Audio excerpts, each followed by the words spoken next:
हम एक ऐसी जगह की बात कर रहे हैं, एक ऐसी जगह जो रहस्य में डूबी हुई है, बोरली रेक्टरी। इसे इंग्लैंड का सबसे हॉन्टेड घर कहा जाता था। सालों तक चली खौफनाक घटनाओं से इसे यह रेप्यूटेशन मिला। लोगों ने ऐसी चीजें महसूस की जिन्हें वो एक्सप्लेन नहीं कर सकते थे। एक सच्चा पैरानॉर्मल हॉटस्पॉट। यह सिर्फ कोई पुरानी बिल्डिंग नहीं है, यह सुपरनैचुरल चीजों का एक फोकल पॉइंट है। सोचो कितना डर, कितनी दहशत होती होगी उन लोगों को जो वहां रहते थे। दरवाजे अपने आप जोर से बंद हो जाते थे, चीजें कमरों में उड़ती फिरती थीं, एंटीके सोर्सेज से फुसफुसाहटें। इस घर में राज थेफन थे, गहरे राज। बहुतों ने बोरली को समझने की कोशिश की। ऐसा क्या था जो इसे इतना एक्टिव बनाता था? स्पिरिट्स इस लोकेशन से क्यों चिपकी हुई थी? बोरली का लेजेंड बहुत पावरफुल है। बोरली रेक्टरी की कहानी बहुत पहले शुरू होती है। उस बीठे नाम घर के बनने से भी पहले उस जमीन में ही फुसफुसाहटें थीं। एक मठ की पुरानी कहानियां, साधुओं और गहरे थेबे राजों की। यह सिर्फ कोई मामूली जमीन का टुकड़ा नहीं था, इसका एक इतिहास था।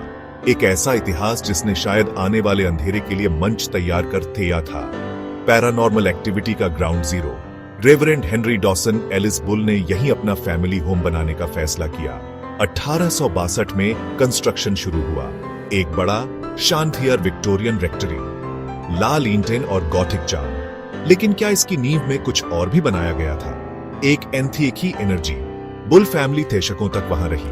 रेवरेंड हेनरी बुल, फिर उनके बेटे हैरी बुल। उन्होंने अजीब घटनाओं की रिपोर्ट की। जब कोई नहीं होता था तब कटिमों की आहट, घर जाग रहा था। बोरली के सबसे फेमस लेजेंड्स में से एक है एक नन की कहानी। यह एक ऐसी मोहब्बत की कहानी है जिसकी इजाजत नहीं थी और जिसकी बहुत बड़ी कीमत चुकानी पड़ी। कहते हैं पास के कॉन्वेंट की एक नन को पुराने बोरली मठ के एक साधु से प्यार हो गया था। एक ऐसा प्यार जो कभी होना ही नहीं था, एक ऐसा राज जो तबाही लाने वाला था। उनकी किस्मत एक टूटी हुई कसम से तय हो गई थी। लेजेंड बताता है कि उन्होंने भागने का प्लान बनाया था, साथ में फरार होने का, लेकिन वो पकड़े गए। धोखे ने उनकी किस्मत पर मुहर लगा दी। साधु को फांसी दी गई, नन को झिंतिया त्योहार में चुनवा दिया गया।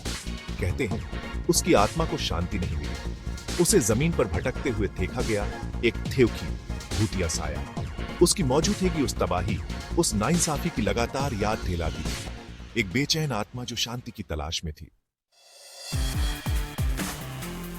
बोरली में हॉन्टिंग्स सिर्फ देखने वाली चीजों तक सीमित नहीं थी। ऐसा लगता था जैसे घर खुद एक्टिविटी से सांस ले रहा हो। वहां रहने वालों ने ढेरों फेनोमेना की रिपोर्ट की। खाली कमरों में गूंजती मिस्टीरियस फुसफुसाहटें, जब कोई मौजूद न हो तब बोली गई बातें। Chilling voices from the ether side, communicate करने की कोशिश या टॉर्मेंट करने की। फिर थी फिजिकल मैनिफेस्टेशंस। चीजें अपने आप हिलती थीं। कभी कभी छोटी चीजें जैसे चाबियां, किताबें, दूसरी बार बहुत बड़ी चीजें। फर्नीचर इधर उधर खिसकाया जाता, फेंका जाता। पोल्टरगाइस्ट एक्टिविटी, कुछ लोग इसे कहते थे। रॉ एंटेम्ड एनर्जी, जो रेक्टरी की दीवारों के एंथर दहशत मचा रही थी। Section 5 Harry Price steps in a quest for truth in the shadows. Borley Rectory की कहानियां फैल गईं। वे एक फेमस एथमी हैरी प्राइस के कानों तक पहुंची। एक जाने माने पैरानॉर्मल इन्वेस्टिगेटर और एक साइकिक रिसर्चर। वह अनएक्सप्लेन्ड कहानियों से बहुत फैसिनेटेड था। बोरली सुनने में अल्टीमेट चैलेंज, अल्टीमेट हॉन्टेड घर जैसा लगा। 1929 में डेली मिरर न्यूज़पेपर ने प्राइस से रेक्टरी के बारे में कांटेक्ट किया। यह लेजेंड में उसकी ऑफिशियल एंट्री थी। प्राइस एक कंट्रोवर्शियल फिगर था। कुछ उसे सच का जेन्युइन खोजी कहते थे, दूसरे एक शोमैन, एक डिबंकर या सबूत गढ़ने वाला भी। लेकिन बोरली के साथ उसके इन्वॉल्वमेंट ने उसे और रेक्टरी थियोनो को पैरानॉर्मल सर्कल्स में वर्ल्ड फेमस कर दिया। वह अपने इक्विपमेंट, अपनी टीम के साथ पहुंचा। एंथर जो कुछ भी छिपा था उसका सामना करने के लिए तैयार। वह जवाब ढूंढने के लिए डिटरमाइंड था। उसका इनिशियल विजिट तो बस शुरुआत थी। वह बोरली को लेकर ओब्सेस्ड हो जाएगा। सालों तक इसके मिस्ट्रीज की इन्वेस्टिगेशन करता रहा। उसने 1 साल के लिए रेक्टरी रेंट पर ली। काउंटलेस एक्सपेरिमेंट्स, सेंसेस और रात भर जागकर पहरे दिए। वह ऐसे सबूत इकट्ठा करना चाहता था जिन्हें झुठलाया न जा सके। मौत के बाद जीवन का सबूत। Section 6 Deep Price Investigations Confronting Borley's Entities। Harry price का टाइम बोरली में बहुत इंटेंस था। उसने और उसकी रिसर्चर्स की टीम ने तरह तरह के फेनोमेना को कैटलॉग किया। उन्होंने क्लेम किया कि उन्हें सब कुछ एक्सपीरियंस हुआ, फैंटम कथेमों की आहट से लेकर मूविंग ऑब्जेक्ट्स तक। अपैरिशंस भी रिपोर्टेडली थे और मिस्टीरियस लाइट्स खिड़कियों में फ्लिकर करती थी। एक्टिविटी की इतनी जाथियात स्टैगरिंग थी। प्राइस ने इन घटनाओं को मेटिकुलसली डॉक्यूमेंट किया। उसे यकीन था कि वह किसी बहुत बड़ी चीज के करीब है। प्राइस की इन्वेस्टिगेशन का एक की एलिमेंट था लॉक्ड रूम एक्सपेरिमेंट्स का इस्तेमाल। ऑब्जेक्ट्स को सील्ड कमरों में रखा जाता, जो बाद में अपनी जगह से हिली हुई मिलती या नई चीजें कहीं से भी आ जाती। उसने ऑटोमेटिक राइटिंग पर भी फोकस किया। आधी रात को सियान्सेस किए, बोरली की स्पिरिट्स से कांटेक्ट करने की उम्मीद में। मैसेजेस भी एलिजेडली रिसीव हुए, कब्र के पार से लिखे गए घसीटे हुए मैसेजेस। इन मैसेजेस में ट्रेजेडी की बात थी। मैरियन फॉयस्टर नाम की एक स्पिरिट की, जो एक फॉर्मर रेक्टर लायोनल फॉयस्टर की पत्नी थी।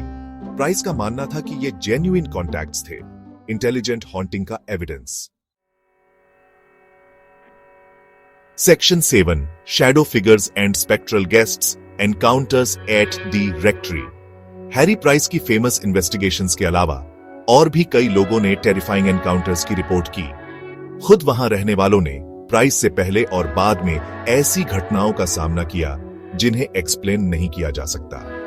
फॉयस्टर फैमिली, जो 1930 के दशक की शुरुआत में वहां रहती थी, ने कुछ सबसे इंटेंस एक्टिविटी की रिपोर्ट की। रेवरेंड लायोनल फॉयस्टर और उनकी पत्नी मैरियन ने लगातार हमलों का सामना किया। चीजें फेंकी जाती थीं, घंटियां बजती थीं और मिस्टीरियस फायर्स अपने आप लग जाती थीं। खास तौर पर मैरियन फॉयस्टर टारगेट पर थी। उसने रिपोर्ट किया कि उसे बिस्तर से फेंक दिया गया था और दीवारों पर घसीटकर मैसेजेस लिखे मिलते थे, जिसमें उससे अपील की जाती थी, मैरियन प्लीज हेल्प गेट। दीवारों पर यह लिखावट एक बिजार फीचर थी, जो कमरे लॉक्ड होने पर भी दिखाई देती थी। कुछ का मानना था कि मैरियन एक मीडियम थी, जो अनइंटेंशनली एक्टिविटी को अट्रैक्ट या एम्पलीफाई कर रही थी। थ्यूसरों को इंसानी चालबाजी का शक था। फॉयस्टर के रहने का समय बहुत ड्रामा वाला था। अपैरिशंस देखना आम बात थी, सिर्फ फेमस नन ही नहीं। एक घोस्टली कोच और हॉर्सेस रिपोर्टेडली कई लोगों ने देखे और सुने थे। Section 8 trial by fire the rectories and the haunting continues. Borley rectory का फिजिकल स्ट्रक्चर हमेशा खड़ा रहने के लिए नहीं बना था। इसका अंत बहुत ड्रामेटिकली हुआ।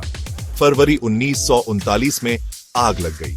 वजह, नए ऑनर कैप्टन W.H. ग्रेगसन के अनपैकिंग सेशन के दौरान एक ऑनियल लैंप उलट गया था। उसने अभी अभी प्रॉपर्टी खरीदी थी, इस उम्मीद में कि वह खुद इसके मिस्ट्रीज की इन्वेस्टिगेशन करेगा। लेकिन किस्मत को कुछ और ही मंजूर था। आग ने बिल्डिंग को पूरी तरह जला दिया, उसे एक चार्ड स्केलेटल रूइन बना दिया। बहुतों को लगा कि यह अंत है, घर का अंत, हॉन्टिंग का अंत। श्योरली स्पिरिट्स अपने अर्थैली एंकर के नष्ट होने के साथ चली जाएंगी। लेकिन बोरली इतनी आसानी से साइलेंस्ड होने वाला नहीं था। बिल्डिंग के डिस्ट्रक्शन से फेनोमेना पर कोई खास असर नहीं पड़ा। बोरली के घोस्ट्स बहुत जिद्दी थे। रूइन होने के बाद भी वह साइट एक्टिव रही। इन्वेस्टिगेटर्स हैरी प्राइस समेत ने मलबे की छानबीन जारी रखी। उन्होंने राख छान मारी और एविडेंस मिलने का क्लेम किया। एलिजेडली हड्डियां डिस्कवर हुई, सेलर फ्लोर के नीचे थे भी हुई। प्राइस ने क्लेम किया कि ये उस लेजेंडरी नन के रिमेन्स थे। Section 9 Borley's lingering chill a legacy threat refuses to die. Borley rectory को इवेंचुअली डिमोलिश कर दिया गया। 1944 में पूरी तरह से जमीन में मिला दिया गया। ओरिजिनल बिल्डिंग का कुछ भी नहीं बचा। अब वहां कोई इंपोजिंग स्ट्रक्चर नहीं है, बस जमीन का एक ऑर्डिनरी टुकड़ा। या शायद अनजान आंखों को ऐसा ही लगता हो, लेकिन बोरली की लेगेसी इंग्लैंड के सबसे हॉन्टेड घर की गुमनामी में खोने से इनकार करती है। इसकी कहानी आज भी लोगों को फैसिनेट करती है। बोरली पर डिबेट आज भी जारी है। क्या यह सच में हॉन्टेड था या मिसइंटरप्रिटेशन, लेजेंड और फ्रॉड का प्रोडक्ट?